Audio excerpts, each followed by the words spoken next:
Salut les crinqués! Il y a une légende urbaine qui dit que plus on additionne le chiffre 13, plus la malchance nous attend. Bienvenue à l'épisode 130. Marc de Paperman Gagnon, Joël Imaginatrix Rivard, Éric Red de Gamer Bourgoin et Sylvain The Animator Bureau. C'est le podcast des crinqués.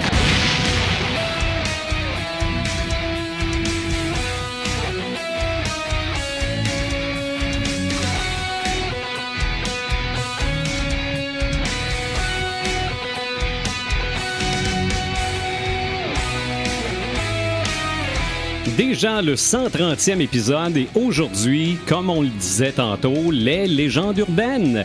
Il y a une légende qui dit que plus on lui raconte de légendes urbaines, moins il dort. Salut Paperman! Paperman! Paperman! Paperman n'est pas là aujourd'hui. Il jouait à Ouija. On l'a perdu. On l'a perdu, absolument. Mais c'est parce que on a des familles, on a des obligations, Et c'est des voilà. choses qui arrivent. Fait qu'il joue à Ouija en famille. C'est peut-être, mais c'est pas parce qu'il s'est sauvé des légendes urbaines, parce que je suis sûr qu'il y en aurait eu quelques-unes à nous raconter, c'est sûr. Une puis une autre. C'est ça. Il y a aussi une légende urbaine qui dit que si on boit la même tisane qu'elle en lisant son livre, on va voir les images qui sont dans sa tête et peut-être même voir apparaître un lapin dans le milieu de la table. OK, un jackalope dans le milieu de la table. Imaginatrix, salut! Salut!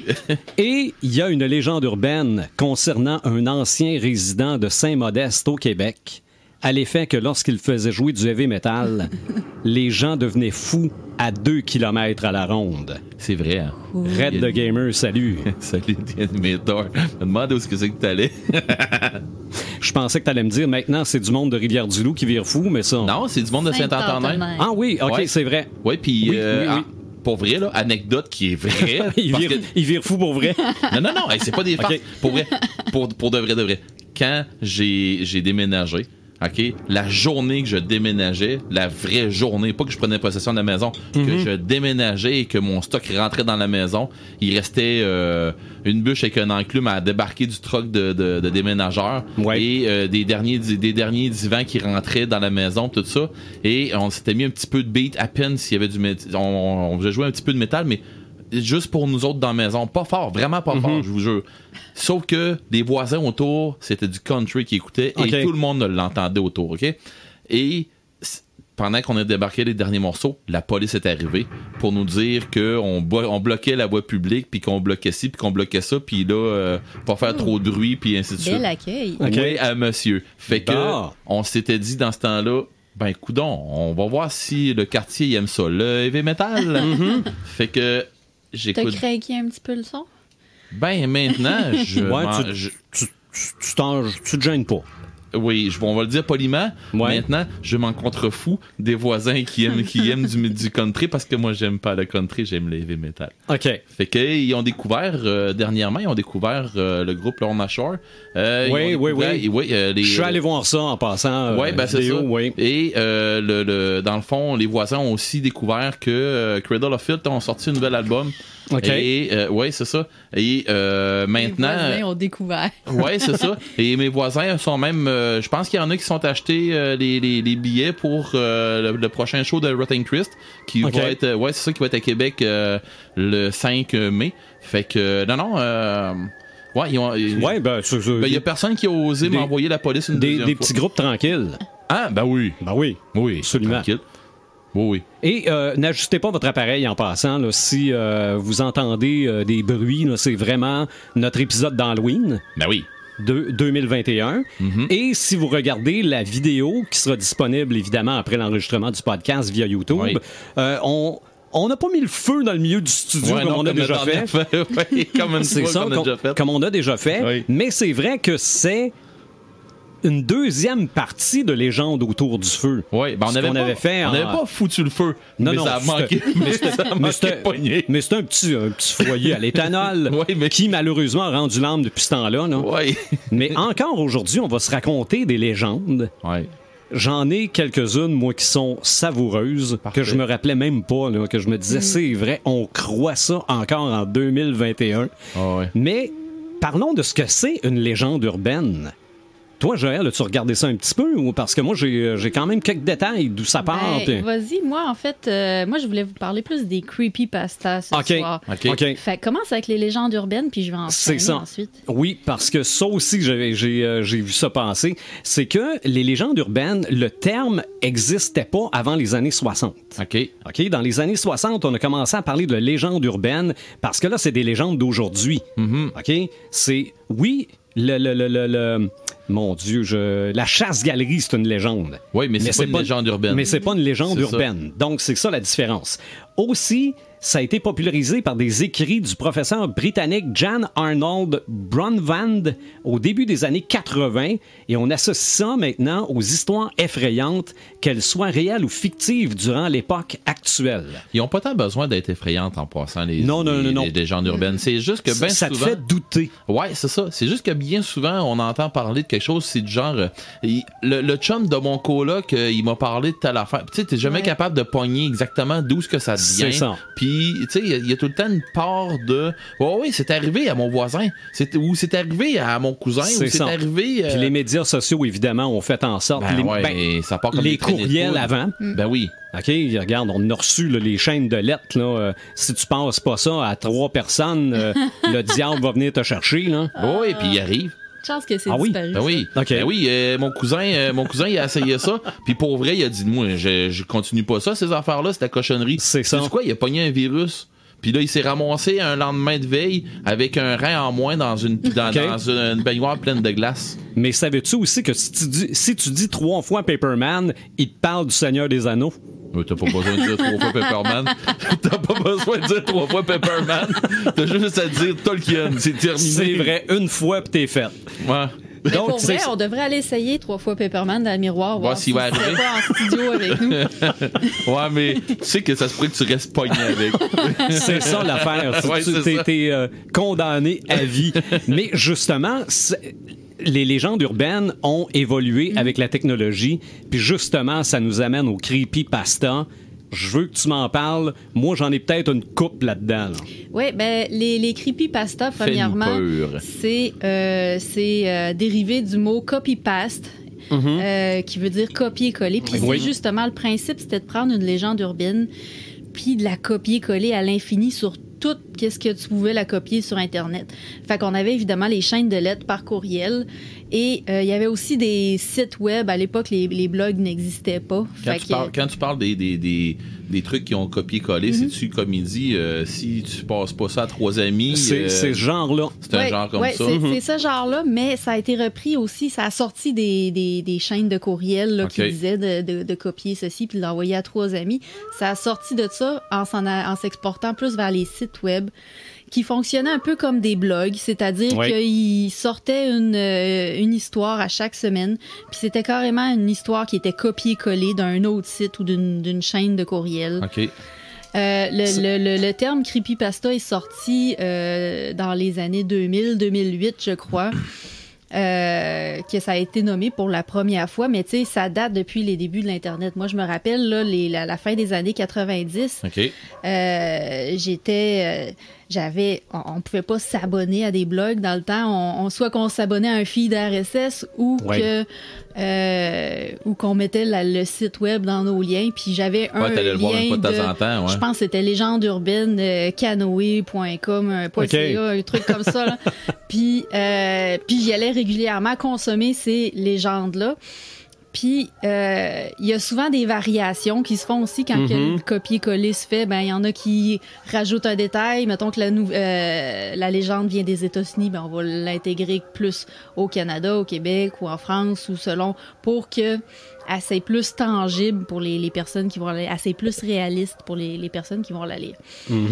Fait qu'on est à cette époque-là à la genèse du fake news. Oui, puis il y a des liens entre les fausses nouvelles puis les légendes urbaines, en fait, dans la façon... Mais c'est pas tout à fait la même chose, hein. Non, faut pas tout mélanger, c'est ça, exactement. C'est très important.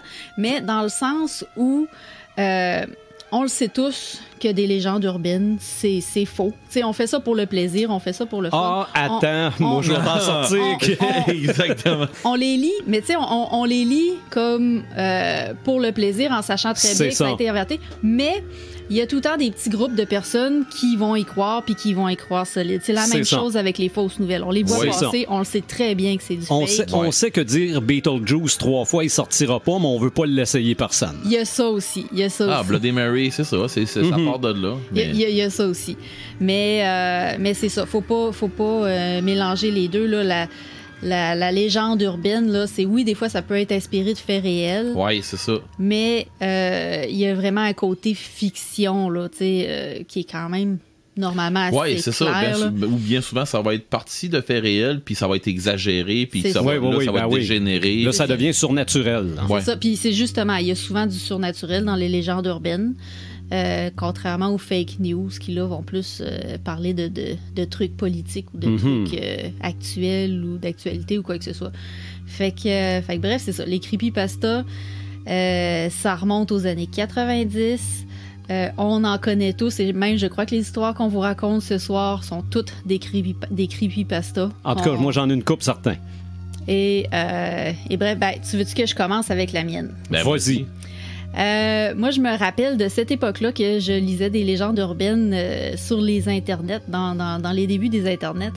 Puis, celle qui, je trouvais qui revenait plus souvent dans le temps, c'était souvent des histoires de tueurs fous, évadés d'asile, ou de personnes qui avaient un tueur fou qui les suivait sans le savoir, et des trucs comme ça. Il y en a une que je me rappelle vraiment beaucoup. Puis je suis allée leur lire tantôt. C'est facile à trouver, là. C'est un classique. Je suis allée leur lire, puis elle n'a pas changé depuis les années 90. Pour dire à quel point c'est copié-collé, là. Ça n'a même pas évolué d'un brin, là. En fait, c'était un couple qui se promenait en voiture dans la campagne, panne d'essence. Et le gars, le conjoint, dit je vais aller chercher de l'essence à pied puis je vais y aller seul parce que sa blonde va la ralentir. Il lui dit d'attendre dans la voiture, puis on le sait tous que des femmes, ça ralentit un homme quand il veut marcher. Exactement. Ben oui. Hey. Hein, ça arrête à tous les magasins. Non, pire que ça tombe à terre. Quand quelqu'un te court après, il tombe à terre. En talons hauts. En talons hauts, ça se fout dans le cheville. Bon, on a trop vu de films. Ouais, c'est ça. Fait que là, on est à la nuit tombée. Le conjoint, il part pour aller chercher du gaz. Puis, la fille qui reste dans la voiture pour passer le temps décide d'allumer la radio et entend parler qu'il y a un tueur fou qui s'est évadé de l'asile. OK. Et là, un peu angoissée, elle commence à avoir hâte que son chum revienne. Puis là, elle attend. Puis, à un moment donné, elle entend un bruit sur le toit de la voiture. Puis là, elle commence à avoir peur, mais elle n'ose pas sortir de la voiture. Là. Elle se dit, des fois, que ça serait le fou. Ben oui. Fait que là, elle espère bien gros que son chum revienne au plus sacré. Puis il revient pas. Puis il revient pas. Puis c'est long. Jusqu'à temps qu'à un moment donné, elle voit une voiture de police qui s'en vient vers elle, est vraiment soulagée. Elle entend encore les grattements là, sur le capot de la voiture. Elle est vraiment soulagée. Le policier descend de la voiture, braque son arme vers la voiture et crie à la dame de sortir et de s'en venir au plus sacrant. Et la dame écoute le policier, sort de la voiture, s'en vient, il lui dit de ne pas se retourner. Retournez-vous surtout pas, madame. Et elle n'est pas capable de résister. Elle se tourne et elle se rend compte que c'était le tueur fou qui était sur le toit de la voiture et qui grattait le toit de la voiture avec les dents de la tête de son chum. Tranquille. OK. Tranquille, hein? Ouais. Un mélange du premier puis du dernier Halloween. Ouais. Mais il y a celle-là aussi, puis il y a celle-là aussi qui a fini par être capable de pouvoir starter le char. Oui, celle-là un peu plus hardcore. On va donner un avertissement d'abord. Oui, c'est vrai. Oui, non, j'étais parti, moi, là. Personne sensible. Oui. Je vais la poursuivre. En fait, paniquée, la jeune fille décide de démarrer la voiture et de s'enfuir. Et elle voit dans le rétroviseur En fait, il y a quelqu'un qui était sur la voiture et c'était son conjoint et il avait une corde autour du cou. C'est ça. Et en démarrant la voiture, il s'est pendu. C'est ça. OK. Ah, c'est... non, il y a un paquet de trucs dans ce Là, on est proche de décadence. Ah non, pour vrai, là, c'est vrai ce qu'il a dit, dans le fond, c'est que cette histoire-là est partie d'un bord puis de l'autre. Puis, finalement, je pense que je vais en avoir une creepy de même aussi. OK, bon. Dans le même genre d'histoire aussi, il y a celle de la dame qui vivait dans une cabane isolée dans le bois. Elle avait un chien. C'est peut-être la même que moi. Non, vas-y. Okay. Non, j'en ai d'autres. Puis c'est ça. Son chien lui tenait compagnie, puis lui assurait une certaine sécurité, lui, étant donné qu'elle était toute seule dans le fin fond du bois. Et à la radio, elle entend parler qu'il y a un tueur fou qui s'est évadé de l'asile. Et elle s'embarque comme il faut dans sa maison. Elle s'assure que tout est bien verrouillé, tout est bien fermé solidement. Et elle se couche dans son lit et elle met sa main par terre pour que son chien liche sa main. C'était comme ça que ça la rassurait. Et elle savait qu'il était là. Puis elle savait que s'il y avait un intrus ou s'il arrivait quoi que ce soit, le chien allait être là pour la prévenir. Fait que pendant la nuit, elle se réveille. Elle entend son chien couiner. Puis là, elle se demande qu'est-ce que c'est. Fait qu'elle met sa main. Puis le chien liche la main. Fait que là, rassurée, la dame, elle se rendort. OK. C'est pas tout à fait. Il y a des détails différents que la mienne, mais c'est la même chose. Mais je l'ai déjà entendu, ça, là. Oui. Puis, bref, plus tard dans la nuit, elle se réveille encore, elle met encore sa main, le chien liche encore sa main, elle se rendort rassurée. Le lendemain matin, elle entend un bruit de gouttes qui tombent à quelque part. Elle fait le tour de la maison, elle cherche partout. C'est pas dans la cuisine, elle rentre dans la salle de bain. Et c'est là qu'elle voit son chien qui est suspendu au plafond et qui a été éventré, viscéré. Et la flaque de sang par terre. Mm-hmm. Et dans le miroir, avec le sang du chien, a été écrit « Les humains aussi peuvent licher ». Mm-hmm. Ah, moi, c'était pas tout à fait ça. Moi, c'était juste qu'elle se levait la nuit parce qu'elle entendait des goûters. Puis le lendemain, elle se rendait compte que c'était son chien. Donc, qu'est-ce qu'il y a sous le lit? Ouais. Ouais, c'est ça. Mais c'est une pas pire variation, je trouve, que tu avais. Oui. Mais c'est de même que ça starte aussi. On part avec une histoire, puis on en rajoute un petit peu, puis on en enlève un petit peu pour la mettre à notre sauce. Ça devient... Oui, c'est une légende urbaine, mais le principe de la légende tout court est là. Oui. Ça se transmet de... Il y a le jeu du téléphone qui se fait aussi. Puis la légende urbaine, où elle prend tout son sens, où elle va embarquer encore plus, c'est quand on l'adapte avec notre région. Ouais. Quand on l'adapte avec notre région, puis notre situation et notre temps. Ça peut être ici. Ça peut arriver, puis ça peut arriver. C'est arrivé à mon cousin, je le sais, il me l'a conté. T'aurais dû lui voir la face, tu sais, bon. J'avais été à une excellente soirée de contes à Desjolies, là plusieurs années, puis il faisait justement ça. Il prenait les légendes, puis il les remettait avec des lieux qu'on connaissait, qui étaient de notre région. Oui. Puis l'effet, là, était instantané. Là, tu y croyais tout de suite. Là. J'avais déjà aussi raconté, je sais pas si tu te rappelles, au Toastmaster, j'avais raconté une légende urbaine qui était de mon cru que j'avais inventé. Oh oui! Et, là, t'aurais pas dû dire que tu l'avais inventé. On aurait pu l'envoyer à tout le monde puis essayer de partir ça. Puis, il y avait des gens, quand j'ai commencé à conter mon histoire, puis tu sais, arrivé dans les détails plus gore, il y avait des gens qui se posaient vraiment la question... Crime, me semble qu'on aurait entendu parler. C'est ça, ben oui. Puis pourquoi je n'ai pas entendu parler? Parce qu'il était tellement dans l'histoire qu'il croyait. Oui. Le pire, c'est que ces gens-là, probablement qu'il y en a qui devaient se dire ben oui, mais je sais, j'ai déjà entendu parler, c'est son affaire. Puis, genre. Ben oui, c'est clair. C'est clair que ça arrive régulièrement. Des moi, je suis sûr que tu la ressors sur Internet.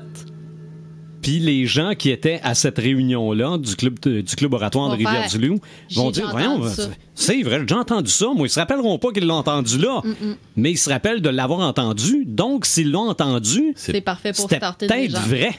Ben oui. Tu sais que tu racontes un mensonge 4 fois ou 5 fois, puis ça devient une vérité. Ah ouais? Une affaire comme ça. Je savais pas ça. Ah ouais, fait que c'est pour ça qu'une légende urbaine, c'est un peu aussi en rapport à ça. C'est ça. Écoutez-moi bien radoter. Mais les gens qui ont fait du dopage dans le monde du sport, ils ont raconté souvent le même mensonge, puis ça devenait pas plus la vérité. Non. Je sais pas, moi je t'y crois. Ah. Libre à toi. OK. Fait que bref, et vous, vos histoires, Sylvain? Moi, si tu veux que je continue sur les creepypasta, là, en fait, j'ai premièrement la creepypasta la plus populaire de l'histoire. Là. OK. C'est l'histoire de Slender Man. Ouais. Ah. L'homme mince, l'homme maigre. En fait, là, ça, c'est... je vous raconte l'histoire pour commencer. En 2014, 2 fillettes de 12 ans poignardent dans les bois une de leurs camarades de classe qui a survécu.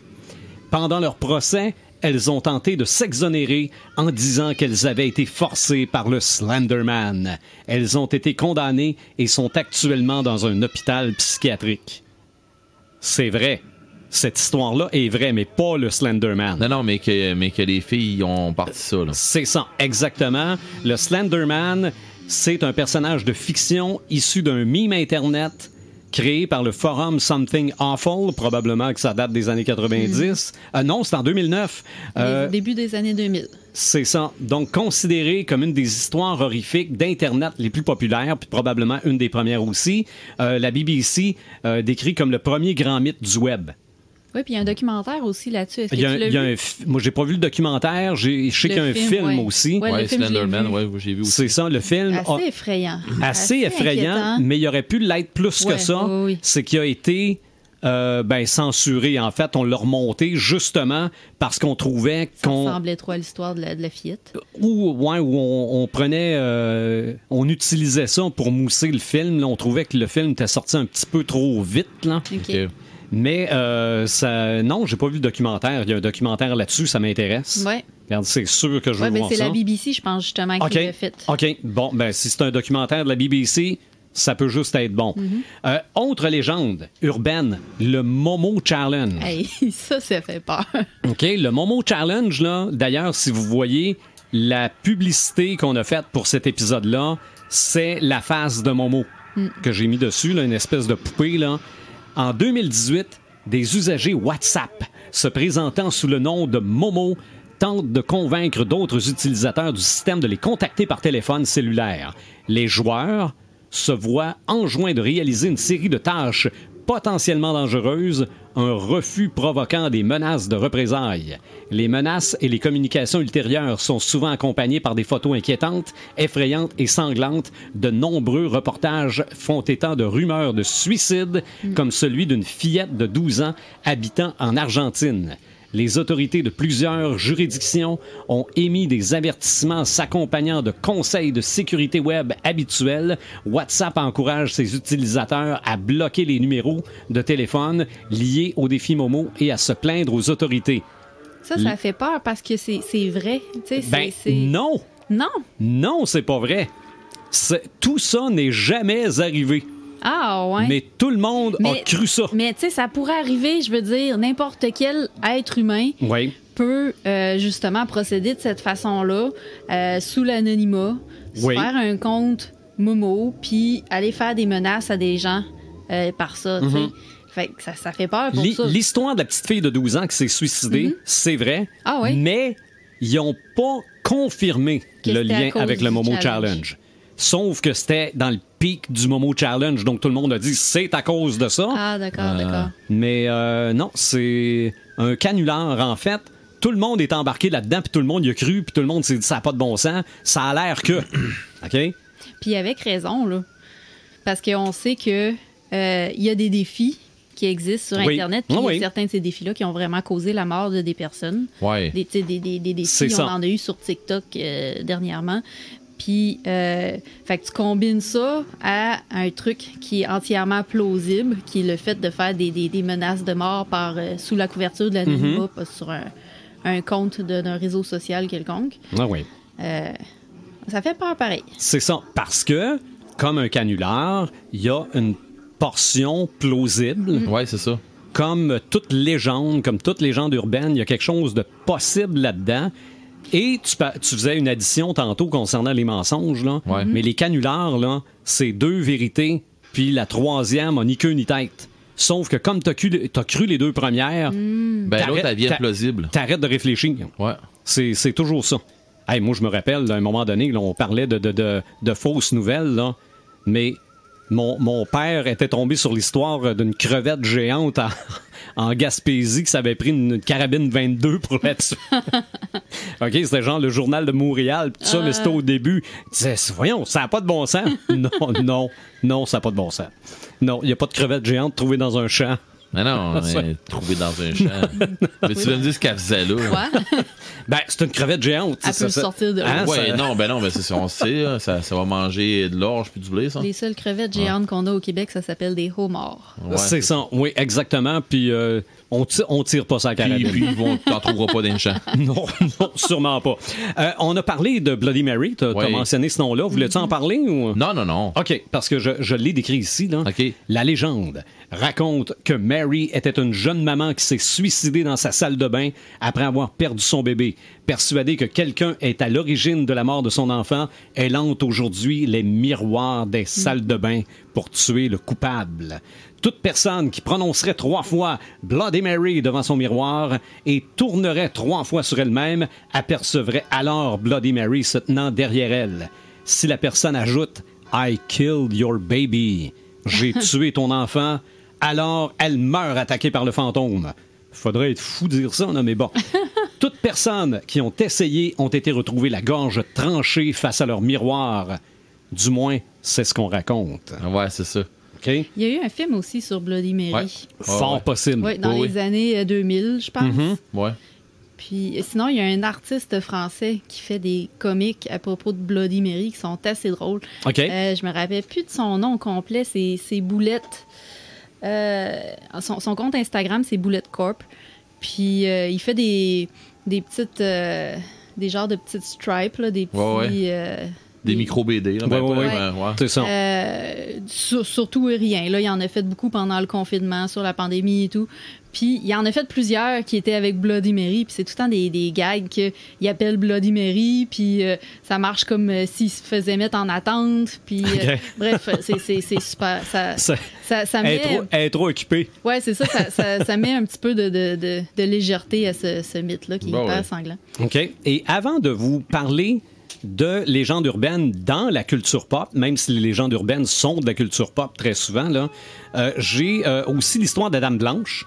Oui, la Dame Blanche, on en avait parlé. On a déjà parlé? Je crois que oui, on en a parlé. Il y a deux histoires de la Dame Blanche. Il y a celle au Québec, qui est comme une légende plus classique, folklorique, qu'on a sûrement racontée dans notre podcast sur les contes autour du feu. Qui se tient généralement près des rivières et tout. Mais il y a aussi celle, puis je crois qu'elle vient de plus de l'Europe, celle-là, de l'autostoppeuse. Ah, c'est ça. C'est celle-là que j'ai, moi. Parce que moi, celle que je me souviens, c'est celle qui va t'apparaître d'en face sur le chemin. Puis que bien souvent, tu te ramasses dans le clos. Là, OK. Mais c'est ça. C'est la Dame Blanche, moi, comme je la connais, c'est pas le mythe de ici, c'est le mythe plus américain. Là. C'est ça. Européen. Ben non, c'est parce que moi, celui que je connais, oui, c'est. Mais celui que moi, je connais, c'est plus. Les légendes urbaines, ça se promène. Exactement, c'est ce que je m'en allais dire. Ouais. Mais c'est ça, c'est une jeune femme vêtue de blanc qui fait de l'autostop sur le bord de la route. Si vous la prenez dans votre voiture, elle restera silencieuse, mais commencera à paniquer pour enfin disparaître à l'approche d'un virage, celui où elle aurait perdu la vie. Si vous décidez de l'ignorer et de ne pas la prendre comme passagère, alors c'est la mort assurée dans le virage. Ouais, puis j'avais vu aussi qu'elle pouvait donner des conseils pour vous éviter un accident. OK. Si vous la prenez avec vous, comme pour vous remercier de l'avoir pris. OK, bon, tu vois. Hein, tu vas faire donner des conseils de sécurité par un fantôme sur le siège arrière. Puis fais ce que je te vais te dire, fais pas ce que j'ai fait. C'est ça, ouais. L'artiste dont je vous parle, Boulette Corp aussi, avait fait un croisement entre Bloody Mary puis l'autostoppeuse La Dame Blanche. OK. Fait que il avait été la chercher loin. OK, ouais. Dans la culture pop, les légendes urbaines, là, dans les films, dans les émissions de télé, il y en a un paquet. Là. Oui. Vite de même, série télé de l'Incroyable Hulk. L'Incroyable Hulk est une légende urbaine. OK? Il y a juste le journaliste qui croit à Hulk. OK, je comprends ce que tu veux dire. Lui en parle dans son journal à Potin, il fait des nouvelles avec ça, mais personne ne le croit, là. OK? Hulk est une légende urbaine, sauf pour ceux qui l'ont vu pour vrai. OK? Mais oui, lui raconte ça dans son journal, court après, dit finalement, à un moment donné, dit que c'est quelqu'un qui se transforme en Hulk. Il y a personne qui croit le pauvre Jack McGee. Jason, au départ, est une légende urbaine. Ouais. OK? Parce que, oui, on le voit sortir du lac à la fin du premier. Ouais, mais quand le deuxième commence, puis je pense qu'on en a parlé dans notre épisode là, sur les histoires autour d'un feu, c'est justement le chef des qui comptait une histoire. Des gardiens, là, pas des gardiens, mais des moniteurs qui racontent la légende de Jason qui est dans les bois et qui nous observe. Donc, c'est une légende urbaine. Candyman est une légende urbaine. Ouais. Beetlejuice, on l'a dit tantôt. Donc, des légendes urbaines, il y en a un paquet dans la culture pop. Là. Mais tu sais, des films qui ont vraiment été tirés de légendes urbaines. Il y a le film Légendes urbaines. Sur Internet, oui, il y a le film Légendes urbaines, c'est vrai. C'est un vieux film, mais t'as beaucoup de films de légendes urbaines japonaises aussi. La forêt du suicide, ces trucs-là. Quand on a parlé d'objets maléfiques au dernier podcast, le cercle, c'est quand même une légende urbaine aussi. Exactement ce type de film-là. Au Japon, ils en ont produit vraiment beaucoup. C'est quelque chose qui a pogné beaucoup là-bas. C'est ça. Ça a pogné beaucoup. The Grudge, puis Ring, puis ainsi de suite. Là. Il y a beaucoup de légendes qui ont je dirais qu'ils ont trouvé preneur là-bas. Parce que c'est pas quelque chose qui est typiquement seulement asiatique. Là. C'est pas ça. Là. C'est juste que ils ont tombé là-dedans, ils ont trippé, puis on fait quoi? On le rapporte à notre sauce à nous autres. Là. Oui. Mais il y a 2 légendes urbaines sur lesquelles je suis tombé qui ne sont pas horrifiques, mais qui m'ont fait tellement rire parce que je me suis dit c'est bien trop vrai qu'on croit ça. OK? La première étant... C'est pas du poulet? Ah, attends, c'est ça aurait pu en être une. C'est vrai. C'est vrai, j'ai pas pensé à celle-là, mais je suis quand même, pour la première, dans le domaine alimentaire. Ah oui? Les anti-vomitifs dans les hamburgers McDonald's. Ouais. Ah oui, je me rappelle de ça aussi. Non, mais ça, c'est une légende urbaine dans toutes les cégeps, là. Ah oui. Okay. Oui, que dans le fond. Pourquoi les cégeps? Parce que tu manges du McDo pour pas être malade. Oui. Tu te lèves un lendemain où t'as viré une solide brosse. C'est ça. T'es hangover. Tu t'en vas au McDo. Ça va te replacer. Ils sont convaincus. Mais si c'est ça, ils en mettent dans toutes les chaînes de restaurants parce que n'importe quel hamburger va faire la job un lendemain. C'est ça. Oui. Mais c'est que ça, c'est pas une légende urbaine dangereuse, non? Mais c'est c'en est une. Mais c'est le même principe que toutes les conspirations. Là. Ouais. C'est qu'il y a quelqu'un, à quelque part, qui avait la logique suivante. La bouffe chez McDo, c'est impossible que le corps humain conserve ça. Parce que c'est juste de la cochonnerie. Selon ce qu'eux autres disaient, là. Oui. Donc, si tu manges de la cochonnerie, mais que tu ne la vomis pas, excusez pour les termes, ça doit être parce qu'ils mettent de l'anti-vomitif dedans. Mais ça appartient aussi à d'autres places aussi, où que tu te demandes, est-ce que c'est vrai aussi ou c'est pas vrai? Genre, un Big Mac qui a été, genre, ils ont enlevé la viande, tout ça, puis ils ont conservé la viande pendant X temps, vraiment longtemps. C'est ça. Les agents de conservation sont super puissants. Et qu'elle a jamais changé de couleur après des années. C'est ça. Mais l'autre élément, parce que tu sais que quand ta logique de débile part dans cette direction-là, tous les signes servent ta cause. À un moment donné, il y a quelqu'un qui s'est rendu compte que quand tu tournes le hamburger à l'envers, il y a un petit rond blanc dans le centre du pain. Ouais. C'est là qu'ils mettent l'anti-vomitif. Franchement. Non, mais c'est même pas des blagues, c'est ça la légende urbaine. Parce que, non, c'est pas l'usine qui marque le fond du pain, là. Non, c'est bien trop facile comme conclusion. Il y a quelqu'un qui a dit, non, c'est une pilule qu'ils mettent là. Ouais. OK? D'accord. Puis elle laisse dissoudre, fait que dans le fond... non. Et ma dernière légende urbaine... Mais je suis pas con. Je lui ai même trouvé un titre. Ça aurait pu faire partie de notre épisode 1 sur les légendes parce qu'on a fait ça l'été avant de commencer à s'en aller au chalet et tout ça. C'est la légende du rond rouge entourant le baigneur pisseur. Oh mon Dieu! OK? Oui. Le rond rouge? Oui. C'est pas bleu? Ça peut être bleu. Tu vois, regarde. Si tu fais pipi dans la piscine, l'eau va changer de couleur autour de toi. Hey. C'est totalement faux.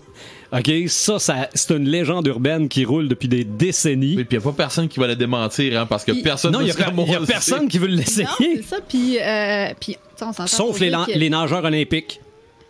Les nageurs olympiques, eux autres, ils n'ont pas de misère avec ça, là. Non, ça ne se peut pas. Ah, bon. Mais, Ils sont tout le temps dans l'eau. On l'a déjà vu dans un film aussi, ça. Des comédies là, de party, là, que tout le monde sort de la piscine en courant parce qu'elle est en train de devenir bleu foncé. Là. J'avais déjà vu ça. OK. Ouais. Mais non, je m'excuse auprès de tous les parents qui se servaient de cet argument-là auprès des enfants. Là. Je sais pas si ça marchait, honnêtement. Ah, moi, je pense que oui. Ah oui? Moi, ça, là, Mais j'avoue que c'est pas le meilleur truc à utiliser pour convaincre un enfant de pas le faire. Oui. Mais, en tout cas, il me semble que j'aurais vu plus de piscines qui venaient bleues dans ma vie si ça avait Oui, été ben oui, c'est sûr, imagine. Dans les parcs d'attractions, les parcs thématiques. Le monde qu'il y a là-dedans, c'est impossible qu'il n'y en ait pas un qui s'échappe. Ça puis nous autres, c'était quoi? Fallait pas aller dans l'eau 1 heure après avoir. Oui, c'est ça, tu mangeais, tu manges, puis tu peux pas aller dans l'eau à 1 heure. C'était un mythe. Oui, ben absolument. Oui, parce que sinon, ben, tu jumps, puis pour vrai, j'ai écrit ça longtemps. Là. C'est ça. Ben, ça, c'est un mythe, sauf si tu rajoutes l'histoire du jeune qui est mort en 2008 à cause qu'il a mangé des Big Mac avant d'aller dans la piscine. Mais exactement. Et on va se faire censurer notre épisode à force de dire Big Mac. C'est vrai.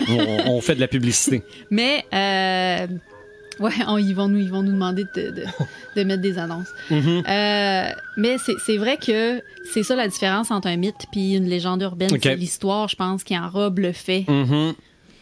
Mais pour vrai...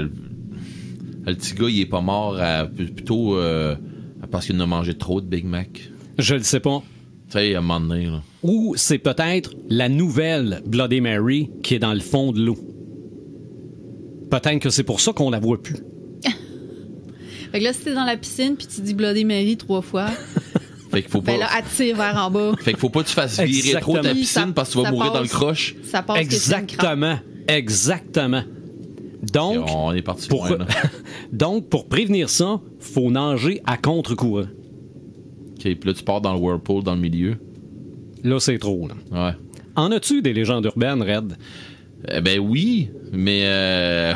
Oui, mais on va lâcher le loufoque, là. Je veux dire. OK, non, regarde, moi, c'est juste parce que je les trouvais très drôles. Hein, Oui. Mais je suis sûr, encore, en fin de semaine, il y a des gens qui se disent un hamburger...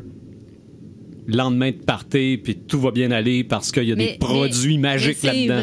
C'est vrai que ça aide à te remettre l'estomac en place. Mais c'est probablement à cause du pain et des protéines. C'est ça. Ça te remet de l'énergie dans l'estomac, ça te remet du stuff dans c'est ça, c'est parce que là, t'as le gras qui embarque là-dedans, puis tout ça, c'est ton système qui absorbe ce qui a absorbé avec le pain qu'il y a là. J'avais déjà vu une théorie à propos du gras. Oui, mais c'est moins magique de dire ça de même. Ouais, c'est ça.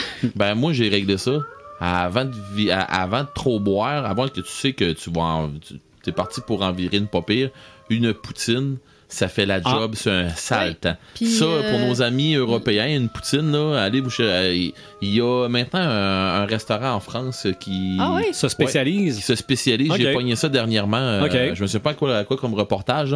Puis ils font une poutine, il paraît, qui était écœurante. Puis c'est vraiment des Québécois qui sont là-bas. Fait que ils font une Puis ils poutine. se sont trouvés une fromagerie qui fait le fromage quick. Oui. Ouh. Oui. Fait que mais je pense qu'ils le font venir.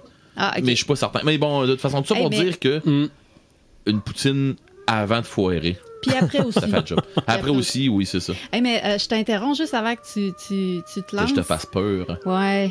Hey, non, en parlant de légendes urbaines, puis on parlait de films, il y a à Canal D la série sur les légendes urbaines. Ah oui. Tu l'as pas vu? Pas du tout. Écoute, on a notre ami Jonathan Reynolds qui était intervenant, qui était interrogé. Ça fait longtemps que ça passe plus, je crois. Ben, ça doit être disponible à quelque part. Oui, sûrement sur Internet. Ça a été en rediffusion pendant quand même vraiment longtemps. C'est peut-être disponible sur demande. Puis, oui, ça serait à aller voir parce que c'est vraiment une de leurs grosses séries, une série documentaire un peu là, qui a roulé beaucoup. Puis, on prend une légende urbaine. on la raconte avec des images. C'est Canal D, je me trompe pas. Canal D, exactement. On la raconte avec des images et tout, puis il y a des intervenants, des spécialistes qui viennent expliquer un peu l'origine du mythe, puis le pourquoi qu'on croit à ce genre d'histoire-là, puis comment que ça nous influence. Puis il y avait justement Jonathan Reynolds qui participait à cette émission-là. C'était vraiment très intéressant. Si vous pouvez mettre la main là-dessus, allez voir sur le site de Canal D, voir si c'est encore... Oui, puis sinon, probablement YouTube, ils sont capables d'en avoir. Peut-être aussi. Si ça se trouve, là. Peut-être aussi. Sinon... probablement qu'il y a un lien courriel pour écrire à Canal D et dire mettez-nous ça sur demande puis ça presse. Ouais. Peut-être aussi. Puis vous allez trouver pas mal de légendes urbaines dans cet épisode-là. Puis le fait de les avoir expliquées, honnêtement, je trouvais ça vraiment bien. Ça nous permet d'arrêter d'y croire ou de exactement. un peu plus douter. D'être un peu moins naïf par rapport à cette histoire-là. OK. Fais-nous peur, Red. Ouais, c'est une farce, je ne pas. Non, c'est pas vrai. Bon. Fais-nous plus peur que d'habitude. Bouh. Non, sauf que moi, je vais vous mettre la face dans des faits. OK. Ouais, parce que c'est vrai ce que je vais vous raconter. Je vais vous raconter l'histoire du Polybius. OK? Le Polybius, il y a du monde à qui j'en ai parlé puis qui ont fait « Ah oui, je connais ça. Mais c'est quoi ta version à toi? » Okay? Oui. C'est ça. Fait que moi, je suis parti, j'ai expliqué ça un peu à mon ami, puis mon ami a fait « Ah ouais, mais moi, ce que je connais, c'est ça. » Ah ouais, puis là, fait qu'on s'est échangé un peu là-dessus. Notre autre ami avec qui qu'on jouait en ligne, il a fait « Ah, mais je connais ça d'abord. Je connaissais pas le Polybius, mais je connais ça, cette affaire-là. Puis moi, ce que je connais, c'est ça. » Fait que, tu sais, ça part ça part tout croche, tout de travers, puis essaye de trouver la vraie version. C'est ou la vraie version de où ça part. Fait que, de où ça part, dans le fond, l'histoire, c'est que c'est une machine dans une arcade qui apparaît. Pas pouf, elle apparaît, là. Mais à l'ouverture de l'arcade, elle est là. C'est une nouvelle machine que les joueurs ont pas... on connaisse pas. Fait qu'ils s'en vont jouer à ça, cette machine-là. Ils vont se taper des scores. C'est une machine de simulation de guerre ou une machine de simulation d'attaque de zombies ou des affaires dans ce style-là.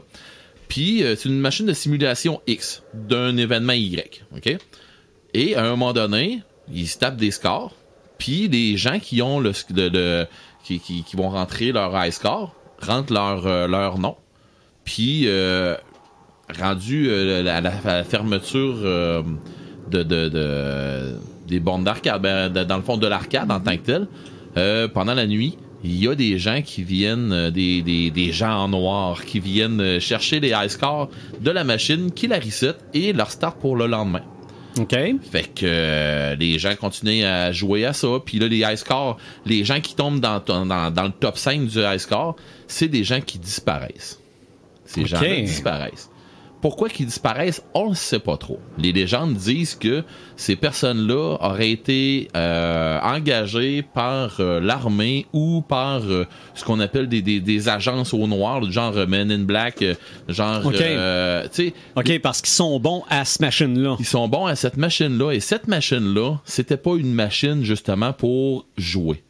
Okay. C'était une machine pour mettre les gens la face dans la situation qui fait un trouble présentement à quelque part, on ne sait pas trop. Et ce que les gens font, ils se préparent à cette situation-là en jouant à ce jeu-là et ils vont trouver des fois des stratégies pour pouvoir avancer dans le jeu, puis ainsi de suite. Okay. Fait que là, un test. C'est ça, c'est un test. C'est comme si l'armée américaine... Si on partait la légende urbaine que l'armée américaine est branchée sur les serveurs de Call of Duty Online pour trouver les meilleurs snipers. Très bonne légende. Ça, c'est vrai. OK. Mais bon, non, mais je vais te partir sur d'autres choses après ça.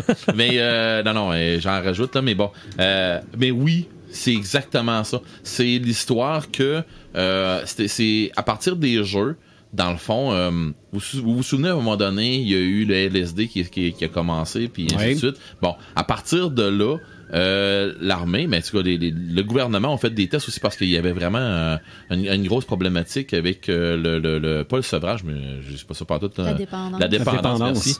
La dépendance avec ces drogues-là, puis il fallait qu'on fasse des tests, puis il fallait qu'on sache comment s'en sortir de ça parce que c'était pas le fun, puis il y avait des gros problèmes de dépendance. Et partout où il y a des gros problèmes de dépendance, ils vont faire des tests à savoir comment on peut se débarrasser de cette dépendance-là et comment on peut pouvoir l'utiliser. OK? Parce que pas rien que s'en débarrasser, il faut l'utiliser aussi. Parce qu'une dépendance, quand tu la contrôles, là, tu contrôles la personne qui l'est dépendant. Oui, et voilà. oui. Fait que dans le fond, puis des fois, c'est pas tous des crétins, les gens qui sont dépendants à un produit. Là. Fait que là, c'est ça, dans le fond, ils ont la dépendance qui était à la mode, là un bout, ben c'était les machines d'arcade. Les bornes d'arcade, des jeux vidéo. Parce que les jeux vidéo, avant, on s'entend, avant que ça tombe des bornes, des bornes comme on a sur des consoles, ben avant que ça tombe là-dessus, ça a été longtemps des bornes d'arcade où on jouait debout derrière une machine. Là. C'est ça. Pour jouer à des jeux vidéo, il fallait sortir de la maison. C'est ça. Fait que dans le fond, en réalité, supposément, ce qui s'est passé, c'est que ils ont fait des tests. Il y a un organisme mondial où exactement laquelle je me souviens pas. Je sais pas si c'est la CIA, pensez-y là, ça peut être n'importe quoi, le FBI ou n'importe quoi là. Il y a des gens ou l'armée ou le gouvernement qui ont décidé, on fait une machine comme ça, puis on va faire des tests. Et ils ont fait, tu sais, un jeu que personne n'a joué, puis un jeu qui va être en développement tout le temps. Et ils l'ont mis dans le coin dans le quartier des nerds, on va dire ça comme ça, là, dans le coin des nerds. Je me trompe pas, c'était à Harvard. OK. Et ça, en passant, c'est une tactique quand tu comptes des légendes urbaines. Des légendes urbaines qu'il faut que tu mettes des places qui existent pour vrai, puis ainsi de suite. Mais bon, mais tu comptes ça à du monde qui peuvent pas y avoir été là. Exact. Fait que ce que je vous dis, c'est vrai. Fait que dans le fond, ce qui s'est passé, c'est qu'ils ont installé ça là, et les gens qui y ont joué, qui ont fait vraiment les top scorers, qui y ont joué, se sont ramassés avec des jobs assez incroyables. Okay. Ils sont ramassés avec des jobs qui sont rattachés au jeu, ou de près ou de loin. Là. Mais, on s'entend en partant pour dire que c'était des gens qui étudiaient à Harvard puis qui aimaient les jeux. Et voilà. En partant. Il y a peut-être une coïncidence, peut-être pas. Écoute, qu'est-ce que j'en sais? Moi, ce que je sais, c'est que c'est mon cousin Kevin qui me l'a conté. Oui. Non, ça, c'est une blague. Là. Qui est allé à Harvard. Oui, c'est ça. Oui. Mais non, mais ce que je vous raconte là, c'est ce qui paraît qui est la base de ça. C'est une machine qui a été sortie là-dedans, et les personnes qui y ont joué et qui ont vraiment sorti de là avec des scores de fou participaient à un test. Oui, participaient à un test, et ce test-là ça faisait que tu te ramassais avec une job qui était hautement classée et confidentielle et ainsi de suite. Fait que de là... Moi, tu dis Harvard, mais je pense que c'était plus le MIT. Ça se peut aussi. Est-ce que ça se peut?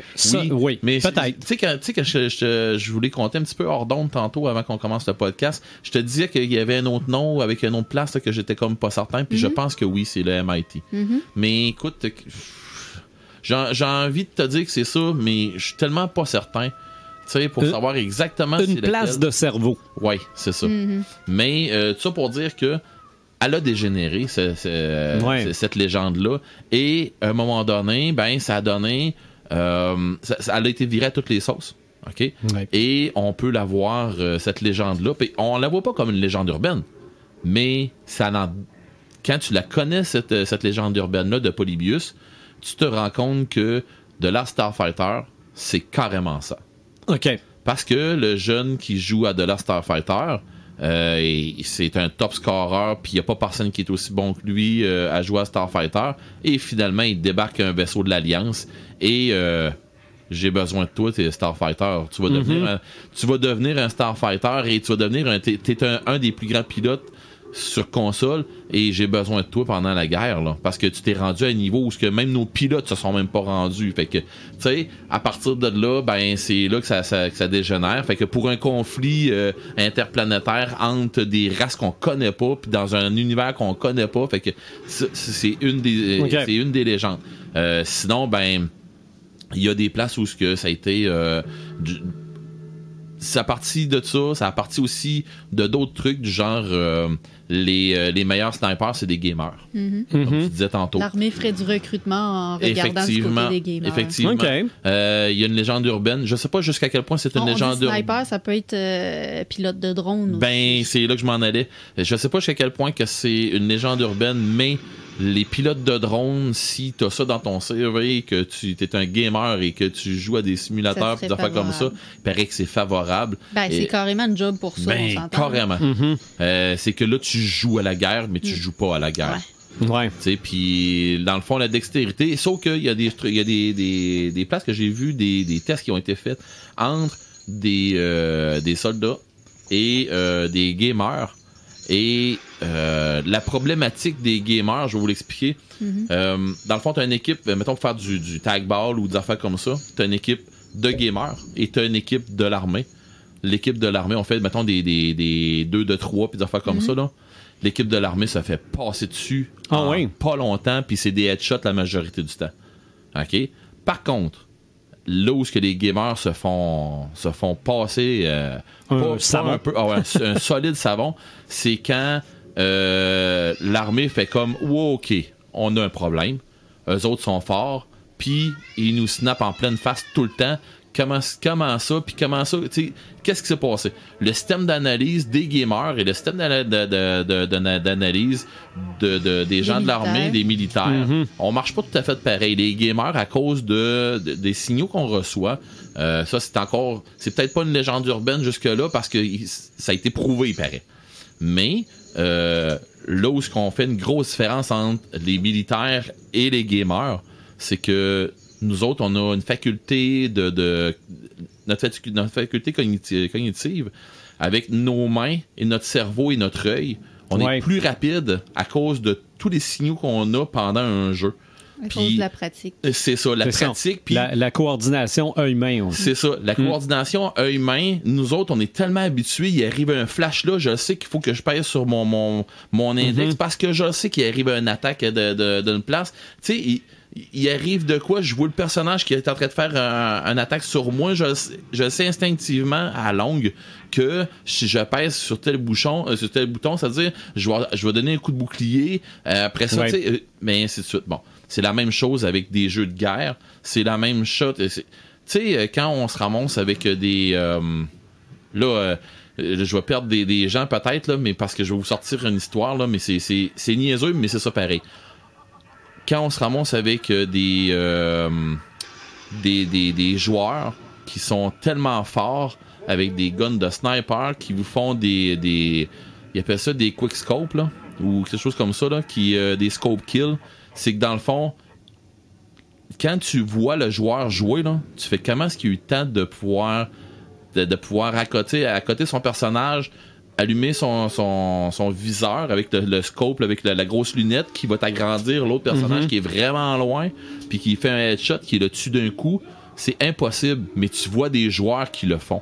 OK. Bien ça, c'est tellement pratique, puis c'est tellement des affaires de réflexe que... Ouais, c'est de la rapidité. Là. C'est de la rapidité, puis tu vois que ces personnages-là, c'est pas des joueurs qui restent statiques à une place et qui prennent le temps d'ouvrir leur scope et des affaires comme ça. Non, c'est des personnages qui courent partout, qui sautent d'un bord puis de l'autre, puis que t'as le temps de voir une lumière rouge et c'est terminé. T'as juste le temps de voir le flash. Ouais. Il y a beaucoup de jeux que c'est ça, là, t'as juste le temps de voir le flash, t'es mort. Là, tu fais, ben voyons donc, pour voir un flash de même, c'est que l'autre, il y a un scope.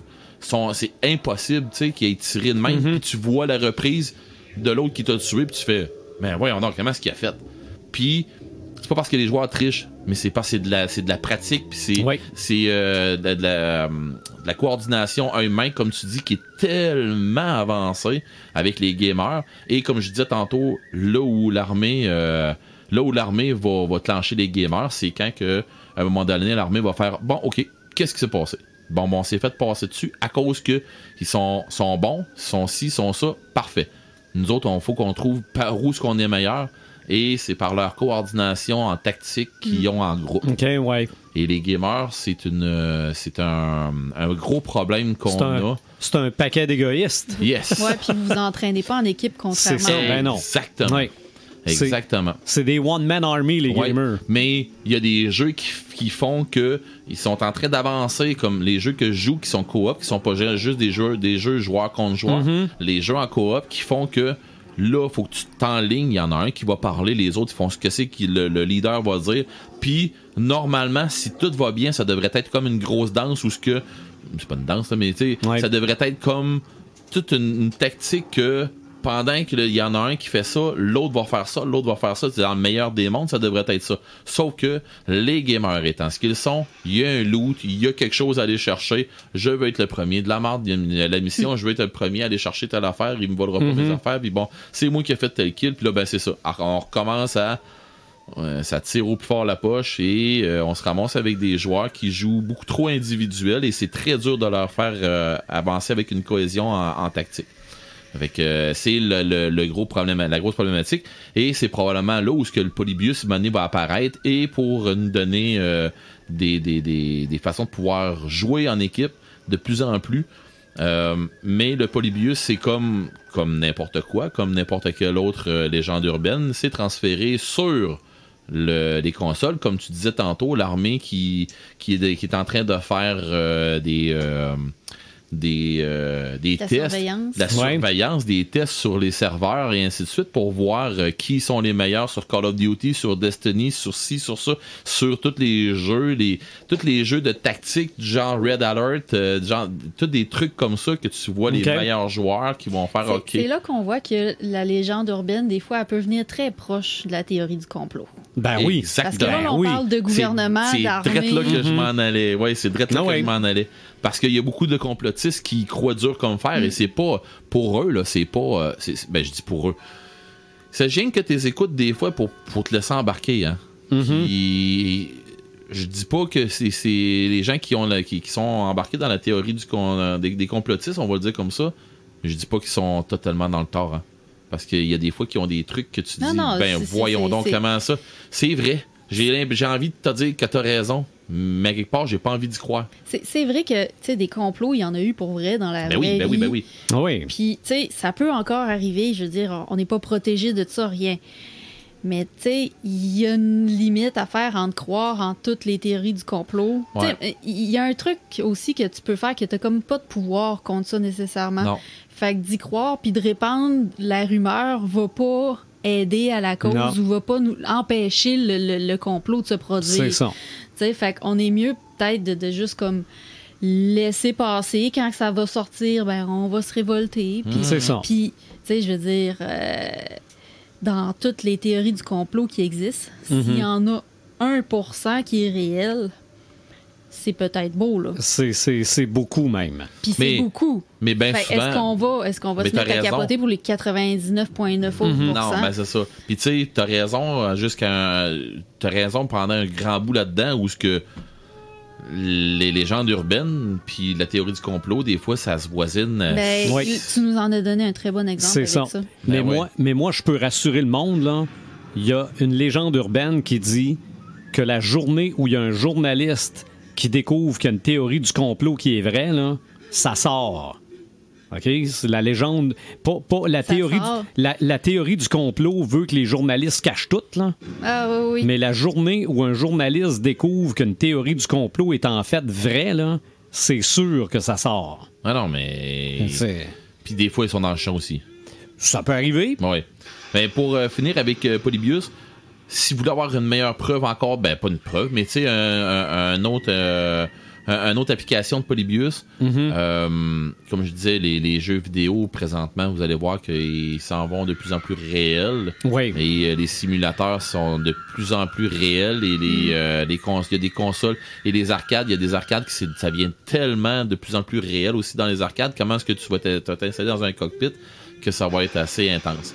Ceci dit, comme je disais, pour finaliser avec Polybius, dans le roman d'Ernest Cline, le même que Ready Player One et Ready Player 2, a sorti Armada. Et Armada est un jeu que tu peux jouer à Armada ou à Terra Firma. Puis sur ces deux jeux-là, ben tu protèges la Terre contre les envahisseurs et ainsi de suite. Puis bon, et arrive ce qui arrive, ben il y a vraiment des envahisseurs, puis les vaisseaux du jeu arrivent dans le roman. Et là, je vais pas trop en dire, mais allez lire ce roman-là. Moi, j'ai lu, je pense que je suis rendu à ma 3e fois. OK. Mais pour vrai, je l'adore. J'aimerais ça qu'il soit viré en film. Et à la fin, Ernest Cline dit que il a été approché, je me trompe, il me semble que c'est dans celle-là, qu'il a été approché pour Armada. Okay. J'aimerais ça beaucoup parce que ça serait le fun, mais c'est un même style que voyons, Starfighter. Okay, le même principe que Starfighter, que Starfighter a de l'âge aussi, là. J'en ai un autre, et pas de temps plus... c'est quoi pour nous faire peur, ça? Non, c'est pour que Joël voit apparaître un lapin dans le milieu de la table. Ah, d'accord, c'est le lapin qu'on parlait tantôt. Donc, pour ceux qui nous écoutent, c'est ça, qui font rien nous écouter, il vient d'apparaître un lapin dans le milieu de la table. Ouais, c'est ça, un lapin avec des yeux piteux, puis il est comme couleur licorne. Mais bon. C'est exactement le lapin qu'on voit quand on est fatigué puis qu'on a trop pris de café. C'est ça. Ah ouais, tu vois ça, toi? Joël voit ça, elle nous a raconté ça. Ouais, mais bon. Tout ça pour dire que une autre légende qui prend son... J'ai envie de vous dire qui s'appuie sur des faits, mais à quel point c'est des faits, je le sais pas. OK. Mais bon. C'est l'histoire de Charles Francis Coughlin. Coughlin. Et c'est dans le fond, c'est un homme qui est né le 11 juin 1842 à Paris. Et qui est devenu un très charismatique acteur, un dramaturge, puis ainsi de suite, qui a fait une belle carrière, tout ça, puis qui a voulu prendre la mer. C'est un monsieur qui était fasciné par la mer, puis ainsi de suite. Il est allé faire un grand bout de sa carrière aux États-Unis, et comme acteur, puis ainsi de suite. Et il est mort le 27 novembre 1899. OK. Bon. Ce monsieur-là qui était... je vous parle de ça parce que j'ai pogné ça avec un groupe de musique tranquille, comme vous savez. Oui. Un groupe qui s'appelle Carac and Grant. Et c'est un groupe de genre pas death metal, genre symphonique black metal. Et ils sont très théâtrales dans leur façon d'interpréter, puis ainsi de suite. Vous irez voir, il y a une vidéo justement de Charles Francis Coughlin sur leur page, sur YouTube. Faites Charles Francis Coughlin. C'est le titre de la chanson? C'est le titre de la chanson. Et c'est Carac and Grant qui va la chanter. OK. Ceci dit, dans le fond, ce qui s'est passé avec ce monsieur-là, il voulait voyager, puis tu sais, c'était un passionné de la mer. Et quand il est décédé, ils ont mis son... Parce que monsieur, il avait de l'argent un peu. Ils ont mis son corps... Je la connais. Ouais, hein? OK, ben tu m'aideras d'abord. Ils ont mis son corps dans un cercueil en fer. OK? Un cercueil en métal. Et il est mort dans le coin du Texas. Excusez-moi, là, on a de la misère un peu avec l'éclairage, là. À Galveston, c'est ça. À Galveston, au Texas, excusez-moi, là. À Galveston, au Texas, qui est décédé. Et ce monsieur-là, dans le fond, il a été enterré. C'est le petit bout qui me manque où il a été enterré exactement. Okay. Mais ça, c'est pas grave. Il est arrivé une écœurante de tempête. Et en janvier 1904, dans le fond, il aurait trouvé un cercueil dans des marais. Puis là, ben, il pensait que c'était lui parce que sa tombe a été portée disparue. Puis là, ben, ils ont fait, ben voyons donc, c'est quoi cette affaire-là? Puis ils ont trouvé une tombe qui ressemblait à la sienne, mais ça a été prouvé que c'était pas lui, que c'était pas son corps, tout ça. C'était les restants d'un monsieur new-yorkais. Puis là, on fait, okay, ça n'a pas de sens, qu'est-ce qu'il fait ici, là, puis tout ça. Fait que, on passe quelques années. En janvier 1907, le cercueil de M. Coughlin, il a été retrouvé encore dans des marais à environ de 9 milles de Galveston. Et il était comme semi-enseveli. Ils ont perdu la trace de ce cercueil-là pour le retrouver à 2000 milles des côtes de l'île du Prince-Édouard. Ouais. Puis, à 2000 milles des côtes du Prince-Édouard, près de la côte est des États-Unis.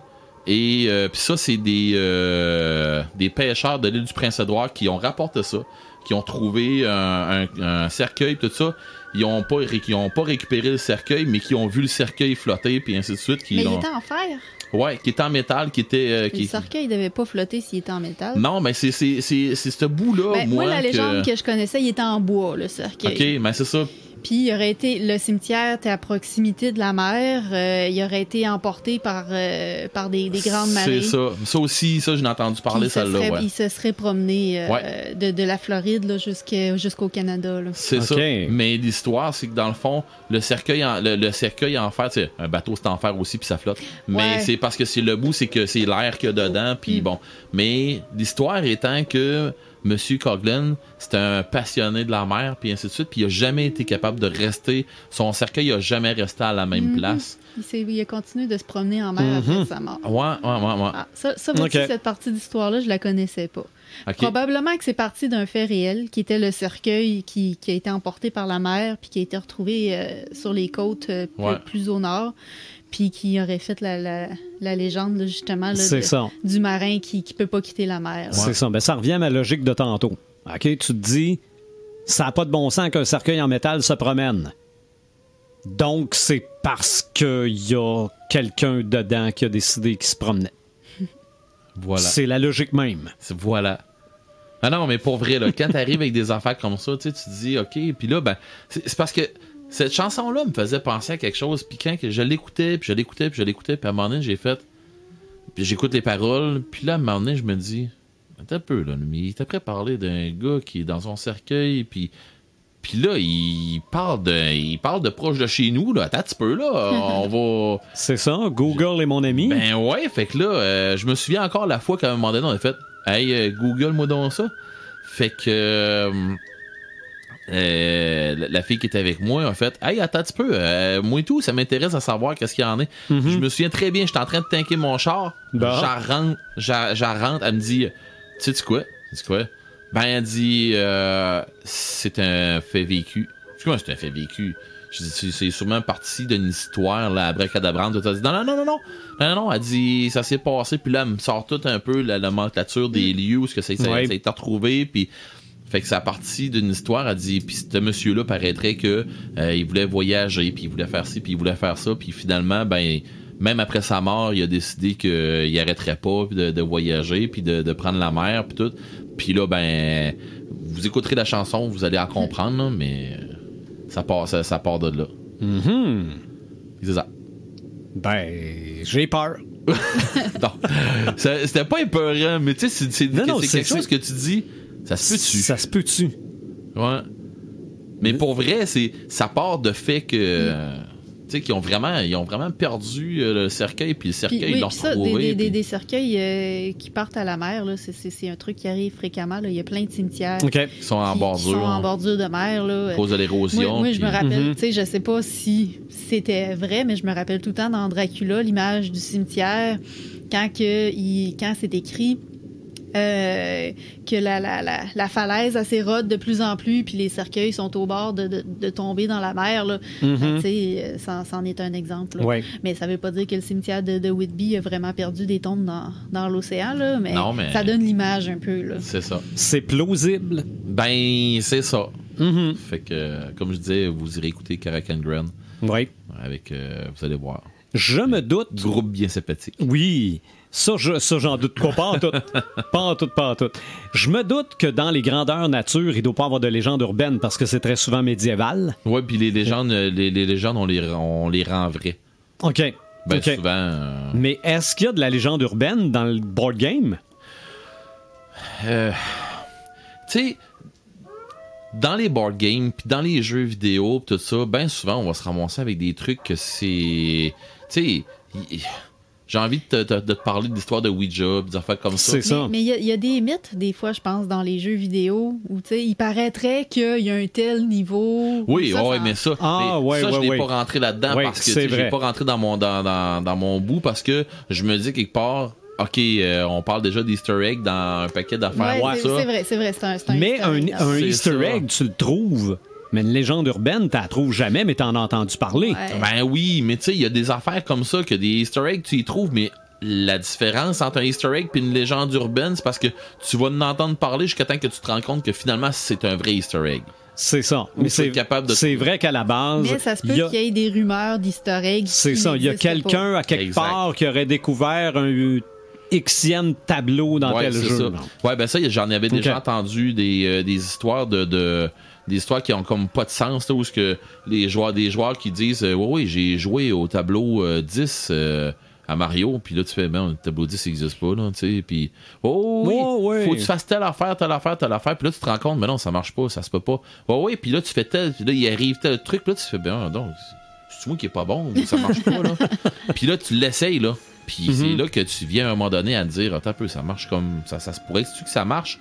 Ou tu parlais de board game, c'est sûr que je peux pas passer à côté de Ouija. Ouais. Comme de quoi qu'il y a vraiment des rumeurs, tu sais, il y a des rumeurs que, puis là, ben Marc m'arrêterait tout de suite là, mais c'est parce que Marc me dirait c'est pas des rumeurs. Ouais. Mais il y a vraiment des rumeurs comme de quoi qu'il y a des gens qui sont partis posséder puis des affaires comme ça à propos de ça. Comme il y a aussi des légendes urbaines qui disent que parce que tu joues à telle sorte de jeu, tu vas être rendu, tu vas être violent ou quelque chose comme ça. Ben ça, c'est les jeux vidéo, ça. Ben oui, c'est ça. Puis le heavy metal. Si tu mixes les deux, c'est encore plus. Ou, comme j'ai déjà parlé, je pense que c'était au dernier podcast que j'en ai parlé, des objets démoniaques, où j'ai parlé l'histoire des disques qui genre le disque de Venom, que tu le vires à l'envers, il y a quelque chose en fonction de ça. C'est ça, il y a beaucoup de ça qui est des légendes urbaines. Ça, c'est vrai que ça avait été une légende urbaine. Les messages subliminaux. Ouais.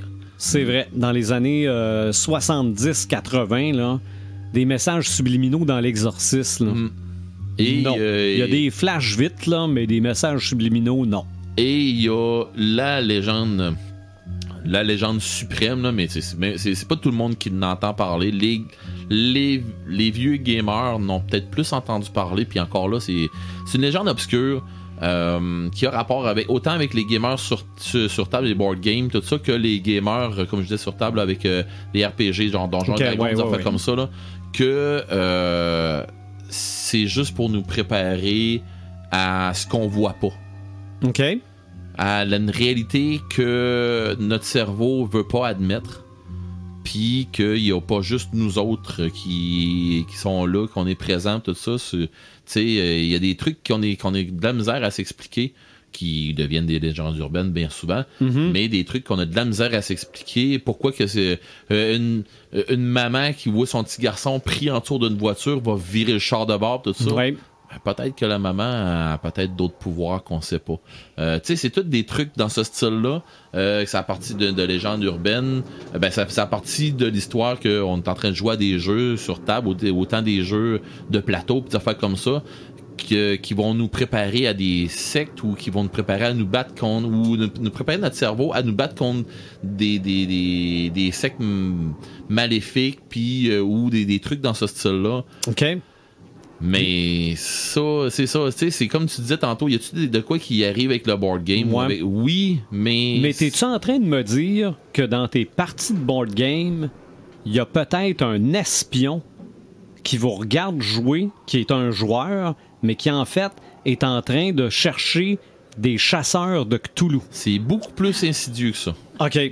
Parce que c'est bien pire que ça. Ils n'ont pas besoin d'avoir quelqu'un qui va nous espionner, parce que la journée où ça va nous péter d'en face, vous allez être prêts. Et voilà. OK. Voilà. OK. Finalement, ces jeux-là ont été créés pour vous entraîner à l'arrivée de Cthulhu. Et voilà. J'aime ça quand vous comprenez comme ça.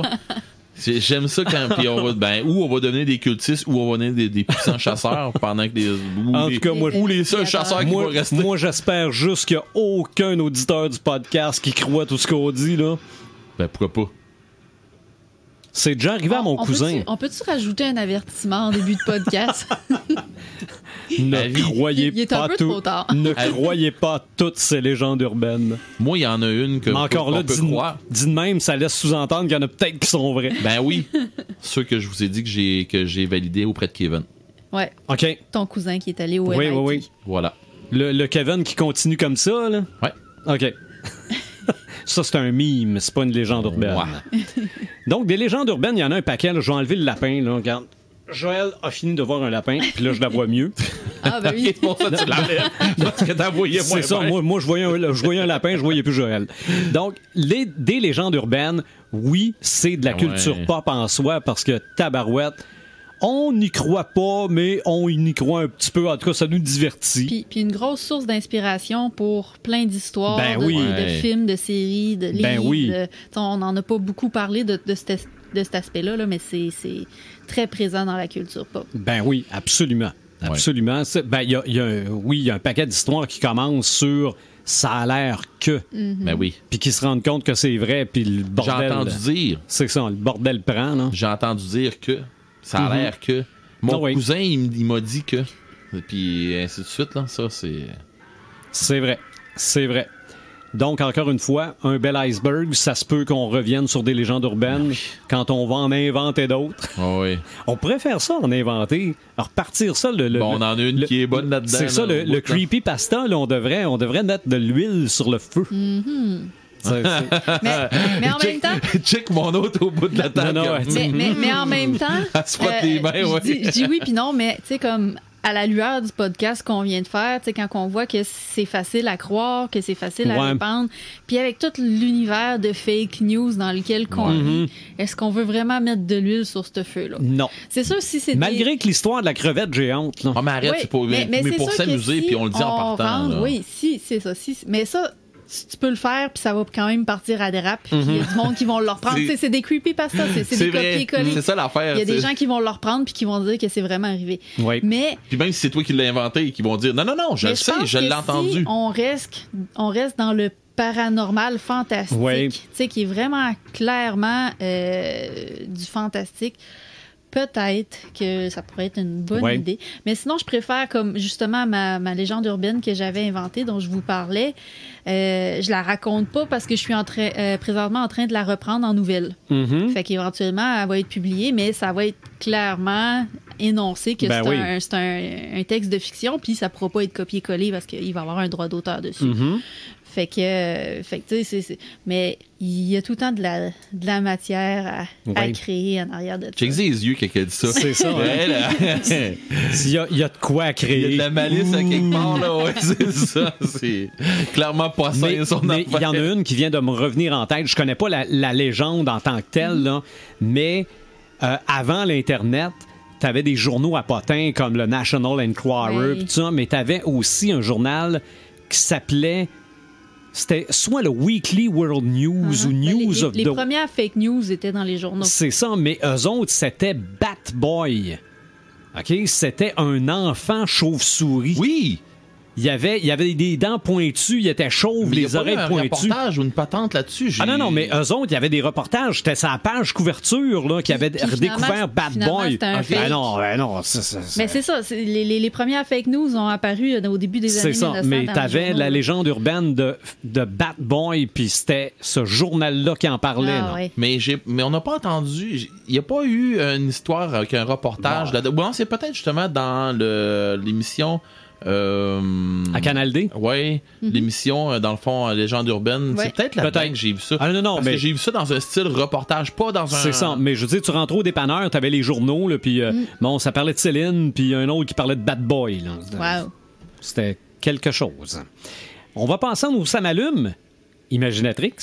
Comme je vous disais en pré-show, je suis extrêmement occupée. J'essaie de faire de la lecture, d'écouter des séries. J'essaie de trouver un peu de temps, mais le temps me manque.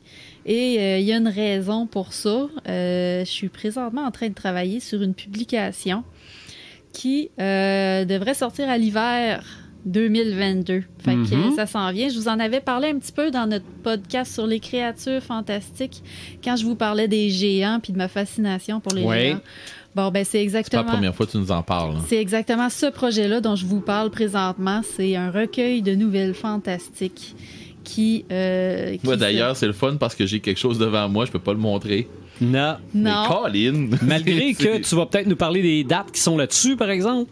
Oui, c'est vrai, il y a des dates. En fait, c'est que je vais faire une pré-vente qui s'en vient vraiment très bientôt. Ça va commencer le 15 novembre. Ça va être sur la plateforme La Ruche. On lève nos doigts. Dédicacé.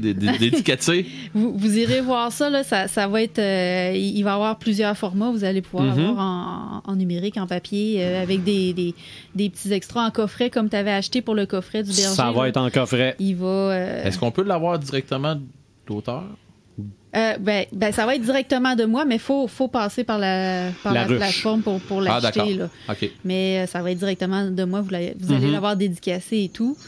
Fine, hein? Fait que, bref, c'est mon gros projet qui m'allume ces temps-ci, là, qui occupe pas mal de mes journées et une partie de mes nuits même, parce que c'est énormément de travail, l'autopublication. Puis beaucoup de gestion, faire une campagne de... c'est pas du sociofinancement, ils appellent ça du financement participatif. C'est pas tout à fait la même chose, mais c'est le même concept là, de contrepartie. On donne un montant, puis on reçoit un livre en échange et d'autres contreparties. Puis bref, c'est ça. À surveiller ça sur la campagne La Ruche. Vous pouvez me suivre sur les réseaux sociaux aussi. J'ai professionnalisé ma page. Est-ce qu'on peut mettre un lien sur la page du podcast? Quand ça va sortir, je vais vous le partager. Probablement, mais ça, c'est... un certain Paperman qui s'occupe de ça. T'as pas viré en rond sur toi, fait que non, on est correct, on l'aura pas nous autres à soir. Mais oui, quand la campagne va être en ligne le 15 novembre, je vais vous le repartager, puis vous allez pouvoir aller jeter un œil là-dessus. Parfait. Puis ça va être un nouveau bébé qui va sortir dans quelques mois. Est-ce que le coffret va contenir la tisane magique? Justement, j'ai parlé aujourd'hui avec la distillerie Fils du Roi. Il n'y aura pas de gin dans mon coffret, mais il va y avoir un échantillon de leurs épices Tuya que tu fais infuser là, dans du jus de pomme. Tu peux rajouter du gin si tu veux, une bonne boisson chaude à saveur un peu d'épices de gin. Là, ça va être ça qui va être dans le coffret. Bon, ça, le coffret. Finalement, ça va être le coffret. Tout était déjà vendu. Moi, je l'ai déjà vendu. Bon, fait qu'on va faire plus de coffrets. Oui. Moi, je suis sûr que ça va se vendre parce que c'est une expérience le fun. Le premier coffret, j'étais bien content. Le deuxième, moi, j'étais encore content. Puis le 8e, moi, j'étais encore content. Oh! On s'en reparlera dans une dizaine d'années. Regarde. Tu vas pas dit non. Pas dit non, mais non, il y a des idées, il y a des projets.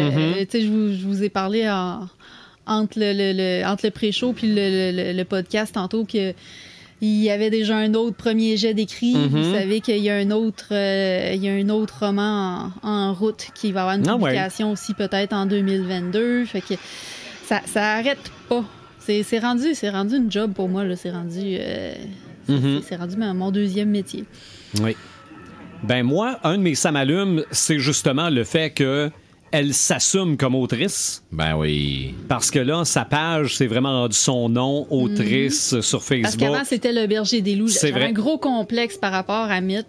Je pensais que j'étais le seul avec le syndrome de l'imposteur. Puis, je pense qu'on a tout ça. Vois-tu, c'est un peu toi qui m'aide à surmonter ça. Parce que je me dis, si Sylvain Bureau, qui est un professionnel, qui a étudié là-dedans, qui a des années d'expérience, a un syndrome de l'imposteur...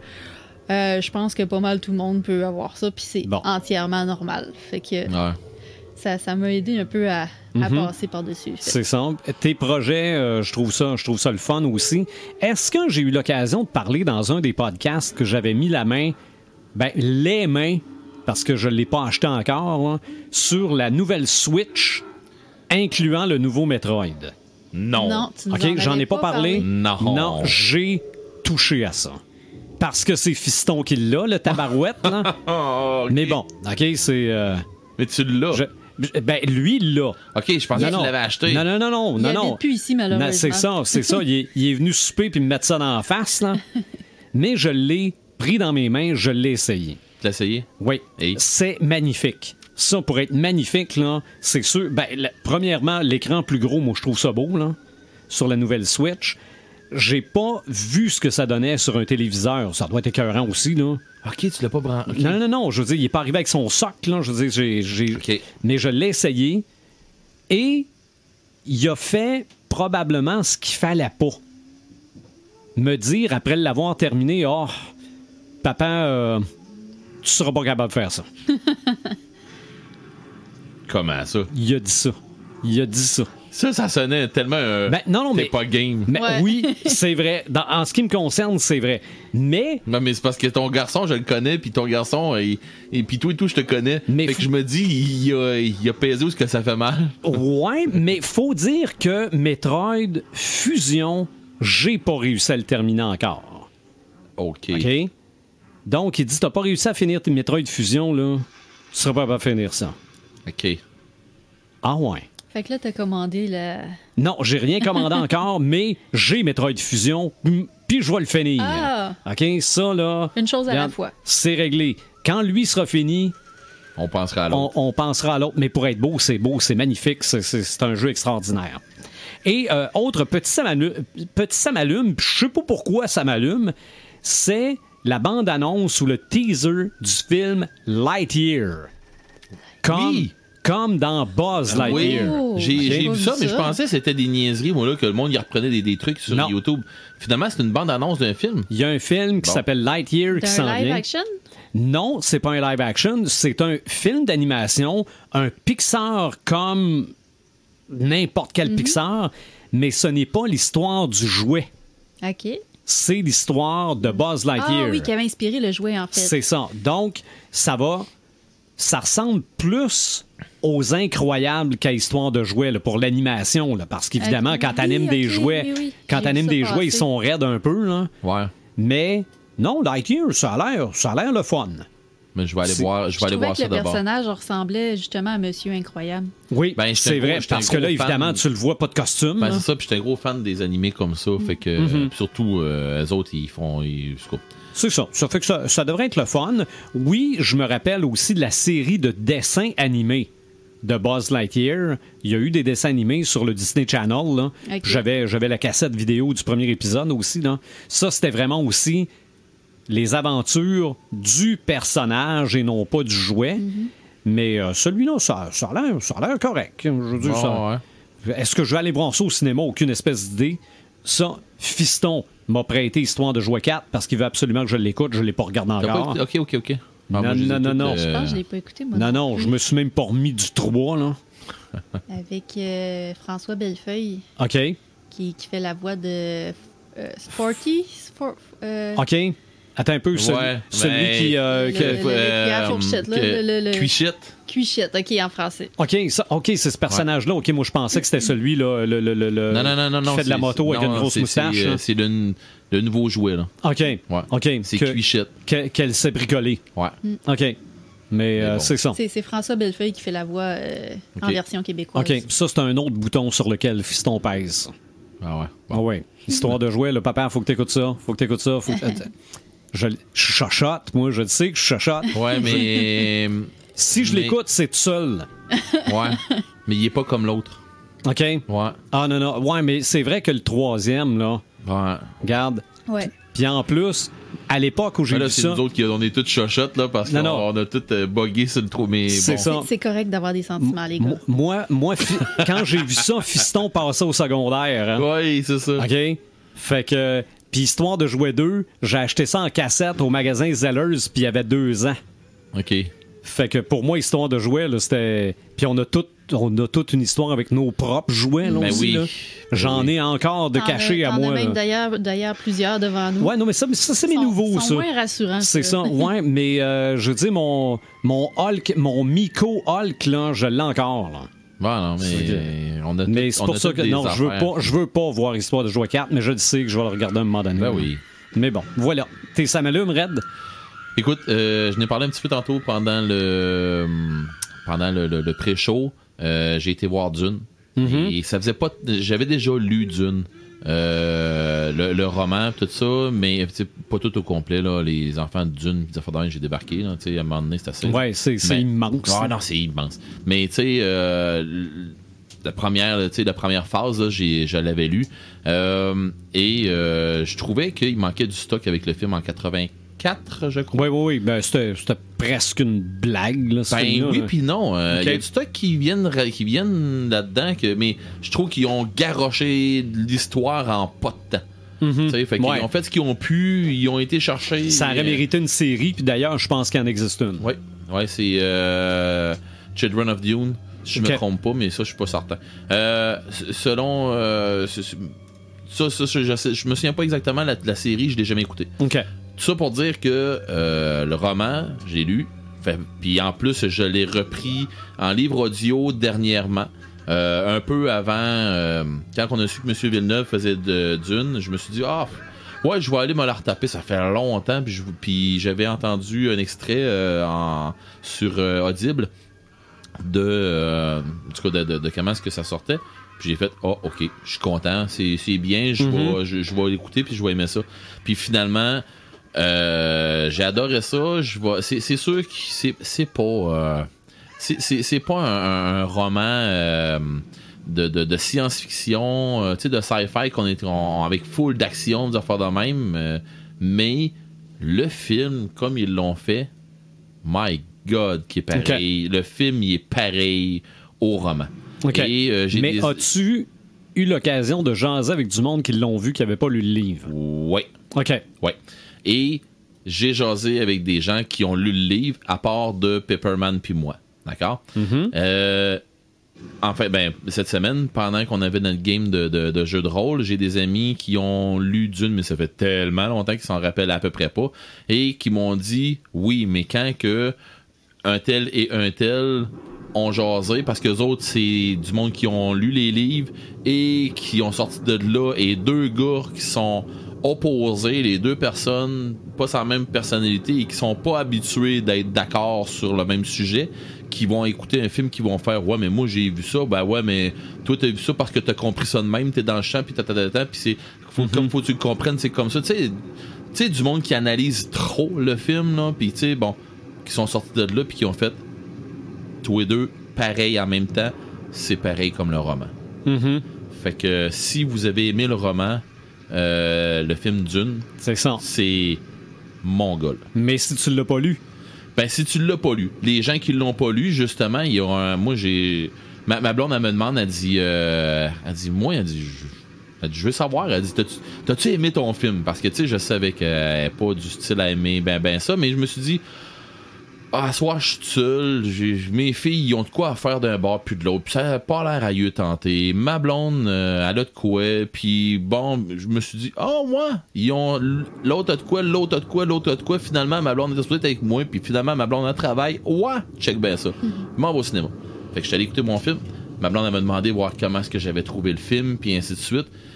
Puis c'était, je sais pas si c'était juste pour être poli, mais bon. Fait que j'ai expliqué comment est-ce que j'avais aimé ça, puis tout ça, puis elle a dit, juste à voir ta face, elle dit, je sais que t'as aimé ça, elle dit, tu sais, je sais que t'as trippé, mais elle dit, je sais pas si moi j'aimerais ça, comme tu m'en parles un peu. Mais sauf que j'ai parlé avec d'autres gars qui justement qui game avec moi, qui m'ont dit, moi j'en ai parlé avec ma gang au bureau, et j'ai du monde qui sont allés le voir au bureau, qui connaissent pas ça, puis qui sont pas du style à triper sur science-fiction, puis des affaires dans le même, puis qui ont fait « wow ». OK. Puis du monde, la majorité des gens ont sans que tu aies des attentes ou que tu n'en aies pas. Si tu as des attentes, c'est parce que tu connais le roman. Ben oui. Si tu as des attentes parce que tu as vu le premier film, oublie ça. Oublie le premier film, ça n'a pas rapport. Si tu as des attentes parce que tu as lu le roman, tu vas être agréablement surpris, tu vas être juste comblé. Ça, c'est unanime. Et voilà. Et pour les gens qui trippent pas là-dessus, sur le roman, puis sur le premier film, qui vont faire « wow, j'ai pas aller le voir pareil ». Question image, puis question ce qui se passe dans le film, c'est excellent, c'est vraiment beau, c'est un chef-d'œuvre. À mon goût, à moi, c'est un chef-d'œuvre. Mais bon, puis j'espère que c'est un film qui va bien vieillir, puis qui va qui va faire oublier le flop qui était Valérian. Pour les gens qui ont trouvé que c'était un flop, moi je trouve pas, mais que pour les gens qui ont trouvé que c'était un flop, Valérian, ça va leur faire oublier ça. Moi, je l'ai jamais dit dans un podcast, mais j'y ai souvent pensé, là. Je pense que Valérian, c'est Star Wars, pas de musique. Star Wars sans la musique. Tu sais, j'ai un ami avec qui que je game régulièrement, dont un avec qui, justement, que j'ai parlé du Polybius avant de m'en venir en ondes tantôt. Macaque sur son gamer tag, là. Dans le fond, Macaque qui me dit... oui, c'est vrai pour... tu sais, lui, il dit, moi, j'ai lu beaucoup de Valérian quand j'étais... puis on en parle avec Marc, hein, puis Pepperman, il nous dit quoi? Il nous dit, ça fit avec ce qui est Valérian. Avec Lauraline, Valérian, tout ça, c'est la BD. Ce qui nous a emmené là, c'est ça. Là, ce qui vient de nous emmener en pleine face. Moi, je connaissais pas les BD. J'ai adoré Valérian. Je connaissais pas les BD. Là, je connais le roman, j'ai lu le roman, j'ai capoté sur Dune. Fait que les gens qui ont lu, ils vont capoter. Les gens qui ont pas lu, donnez-vous une chance. Allez voir, c'est pas un film de science-fiction qu'on voit d'habitude. Okay. C'est pas le style qu'on voit d'habitude, vous allez comprendre en le voyant. Fait que vous allez triper, ça c'est sûr. Puis là, c'est ça, j'ai une autre affaire que j'ai hâte de voir qui est sur Netflix, c'est La bataille de l'assaut. J'ai hâte de voir ça. J'ai un ami proche de moi qui l'a vu. Ça fait longtemps que je veux le voir. Finalement, je n'ai reparlé hier soir avec ma blonde, puis ma blonde a fait oui, je veux voir ça. Elle dit moi des histoires de guerre où ce que c'est que ça vient tout croche, tout de travers, tu sais, que ça n'a pas rapport avec. Elle a pensé que je parlais d'un film de guerre, genre science-fiction, puis des affaires de même. Puis là, j'ai dit non, c'est un film, c'est pas de science-fiction, là. C'est un film, c'est avec la Deuxième Guerre mondiale. Elle dit oui. oui, elle dit ça, j'adore ça. Elle dit surtout, elle dit si ça a rapport avec de quoi qui s'est vraiment passé, elle dit c'est encore mieux. Fait que là, j'ai même parlé de 1917 qu'elle avait même pas vu. Fait que là, j'ai fait ok, c'est beau, chérie, on vient de se trouver une couple de films à écouter que tu vas capoter, là. Fait que c'est ça, je suis parti avec ma blonde à écouter des trucs comme ça. Puis dont des affaires documentaires qui nous amènent ailleurs, là. Fait que on est parti dans un trip comme ça. Fait que ça, c'est. Ouais. Mais pour revenir sur Dune, c'est un must. OK.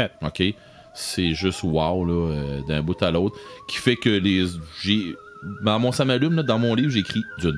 Bon, that's it. Ça veut tout dire. Ouais, c'est ça. J'en ai d'autres, ça m'allume. J'ai d'autres affaires qui arrivent qui, dans le point de vue personnel, des affaires de même, ça n'a pas rapport avec le podcast, mais. Sinon, comme je disais l'autre fois, dans ce temps-ci, sur Elder Scrolls, il arrive d'autres trucs. Là. Il y a un autre DLC qui s'en vient. Il y a des affaires qui s'en viennent pour les fêtes. Il y a beaucoup de stocks qui arrivent. Question jeu, il y a encore du stock qui s'en vient. Fait que puis mes amis qui jouent dans ce temps-ci à Far Cry, le nouveau Far Cry, ils capotent, là. Fait qu'ils ont dit wow, là, ça vaut la peine d'en parler. Je sais les gars, mais je joue pas, fait que je peux pas en parler, tu sais, je peux pas me garrocher dedans. Sauf que tout le monde qui y ont joué, ils ont tout fait wow. Puis le multijoueur, ça a l'air qu'il est le fun. Oui. Ouais. Les gars qui jouent au bout de multijoueur, ils ont fait oh yeah. Puis l'armée américaine surveille tout ça? Ou... probablement, parce que c'était une histoire de terror. OK. Mais, tu sais, les jeux, hein, à cette heure, tu sais que les consoles, pour revenir sur notre thème, là, tu sais que les consoles, la majorité des consoles, tu peux même plus jouer à tes jeux si t'es pas plugué online. Même si ton jeu, tu joues tout seul. OK. Il y a des jeux que tu peux pas jouer si tu t'es pas online. Ça prend une connexion. C'est bizarre, ça, hein?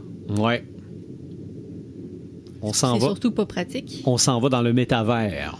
Voilà. Il y a un ça m'allume que j'ai oublié. On est en train de terminer l'épisode 130. Ce qui veut dire que Joël est avec nous autres depuis 70 épisodes. Wow! Ça vient de faire 3 ans que Joël fait partie de l'équipe. Officiellement en tant qu'Imaginatrix, parce qu'avant ça, on l'avait eu 2-3 fois. Ouais. Mais officiellement, là. Mais en as-tu manqué? Ah oui, j'en ai manqué quelques-uns. Ouais, pas tant. Shame. Peut-être un ou deux. Je n'ai jamais manqué, moi. Je serais bien.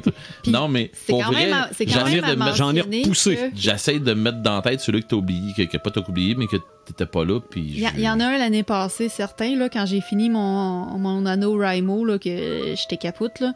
Mais un ou deux. Mais fait à mentionner, plus de la moitié de ce temps-là, on l'a passé en situation pandémique. Ah, c'est pour ça. Ouais. Non seulement ça fait 3 ans, mais on a quand même passé un an et demi à gérer avec une situation. Puis d'ailleurs, je pensais à ça en m'en venant tantôt. 1 an et demi? Pas loin. Ouais. C'est qu'on a eu quelques épisodes l'été 2020 en studio, mais avant, c'était chacun chez nous, puis après, ça a été chacun chez nous. Distance. Jusqu'au mois de juin, juillet. Ça, justement, en m'en venant tantôt, je suis super contente parce que l'année passée, à pareille date, on était retournés à distance. Oui. Puis ça avait même été tôt, là, avant le mois de septembre. Non, c'était la rentrée du cégep. À la rentrée du cégep, on a été obligés de retourner à distance parce que on pouvait plus se rassembler. Fait que je suis vraiment reconnaissante que, encore, tu sais, cette année, notre épisode d'Halloween, on le fait ensemble. C'est vrai. Ça, c'est hot, là. Je me rappelle même pas du dernier. C'était les démons. Ou les vampires? Les vampires? Les vampires ou les démons? On en a fait un, c'est vampires, mais c'était peut-être pas pour l'Halloween. Oui, c'était pour l'Halloween, mais c'était-tu l'année passée ou l'autre d'avant? Je me rappelle pas. Non, ça devait être en 2020. C'était avec l'image du jeu que Red avait suggéré. Oui, c'est ça. Oui, on l'avait fait à distance. OK. Oui. Ça, je suis sûr. Les vampires, c'était le 108. Ouais. Okay. Oui, l'importance d'avoir... bravo, Red. Une chance que t'es là. Bravo, Red. Non, mais une chance que t'es là. Ouais, en tout cas. Mais toi, tu notes le passé, mais Joël, elle note le futur. On parle de quoi au prochain épisode? Ben moi, j'attendrais peut-être qu'on en parle avec Marc. Ah, oui. Bon, on va parler de Tolkien. Ah non, on l'a déjà fait. mais non, on va en parler avec Marc de nos prochaines idées. Puis on vous en revient là-dessus sur les réseaux sociaux. Absolument. Donc, continuez de nous écouter par notre page Facebook. Moi, je vote pour les Calinos. Les Calinos? voyons donc. Tu vas le regretter. Non, je veux pas pour vrai, s'il vous plaît.